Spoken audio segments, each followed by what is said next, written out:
ಹೇಳಿಲ್ಲ ಅಂತ ಸರ್ ಅವ್ರ ಪಾಸ್ಬುಕ್ ನಾನ್ ಮೇಂಟೈನ್ ಮಾಡ್ತಾ ಇದ್ದೀನಿ. ಹೌದಾ ಮತ್ ಸಟ್ಟೆ ಆಗಲ್ಲ ಅಂತ ಇದ್ರೆ ಹೆಂಗೆ ಇದು ಹೇಳ್ತೀನಿ ಗೀತಮ್ಮನ್ಗೆ ಮೇಲ್ ಹೇಳದ್ ನಾವ್ ಹಿಂಗೆಲ್ಲ ಅವ್ರ ಪಾಸ್ಬುಕ್ ನನ್ನ ಹತ್ರ ಇದೆ ಅಕೌಂಟ್ ಏನೋ ಅಲ್ಪ ಸ್ವಲ್ಪ ಮ್ಯೂಸಿಕ್ ಯಾವ್ದೋ ಸಾಂಗ್ ಇಟ್ಟಾದ್ರೆ ನಡೀತಾ ಇರ್ತಾವ ಅವೆಲ್ಲ ಹೇಳ್ಬಾರ್ದು. ಮೊದ್ಲೇ ಸುಮ್ನೆ ಇದಕ್ಕೆ ಬರೀ KVN ಸಂಸ್ಥೆ ಬೇರೆ ಬಹಳ ದೊಡ್ಡದು. ಆಮೇಲೆ ಏನೋ ನಾಳೆ ಹೆಚ್ಚು ಕಮ್ಮಿ ಆಗಿ ತಿರ್ಗಿ ಇನ್ಕಮ್ ಟ್ಯಾಕ್ಸ್ ಅವ್ರ ಮನೆ ಹತ್ರ ಬಂದು ಯಾಕೆ ಬೇಕು ನಮ್ಗೆ ಬೇಡ ಎಲ್ಲಿದೆ ಸುಪ್ಪೆ ಮಗನೇ ಅಲ್ವಾ ಕರೆಕ್ಟ್ ತಾನೆ ಯಾಕೆ ಬೇಕು ನಮ್ಮನ್ನ ಹಾಕೊಂಡು ಹೋಯ್ತಾರೆ.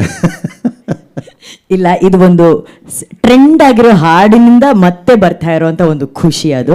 ಸೊ ಪ್ರೇಮ್ ಸರ್ ಅವ್ರದೇ ಹಾಡು ನಿಮ್ಗೆಲ್ರಿಗೂ ಗೊತ್ತಿದೆ, ಅರ್ಜುನ್ ಜನ್ಯ ಸರ್, ಪ್ರೇಮ್ ಸರ್, ಹಿಂದಿ ಇಷ್ಕ್ ಹೇ, ತಮಿಳು ಕಾದಲಿ. ಇವತ್ತು ಆ ಸಾಂಗ್ ಮತ್ತೆ ವಾಪಸ್ ಯಾವ ಲೆವೆಲ್ ಮಿಂಚ್ತಾ ಇದೆ ಅಂತಂದ್ರೆ ಆ ಖುಷಿ ನಿಮ್ಗೆ ಎಷ್ಟಿದೆ ಪ್ರೇಮ್ ಸರ್?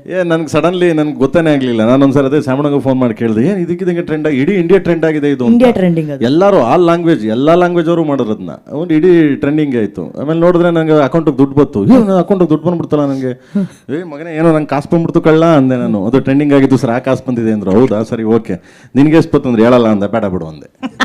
ಅದು ಶೇರ್ ಇದೆ ಅದಕ್ಕೆ ಕೇಳ್ಬಿಡ್ತೇನೆ ನನ್ನ ಅಂತ, ಯಾಕಂದ್ರೆ ನಾನ್ ಬರ್ದಿರೋದು ನನಗೆ ಕೊಡ್ಲಾ ಅಂತ ಕೇಳ್ಬಿಡ್ತಾನೆ ಅಂತ. ಅವನೇ ಕಂಪೋಸ್ ಮಾಡಿರ್ತದ ಹಂಗಿರ್ಲಿ.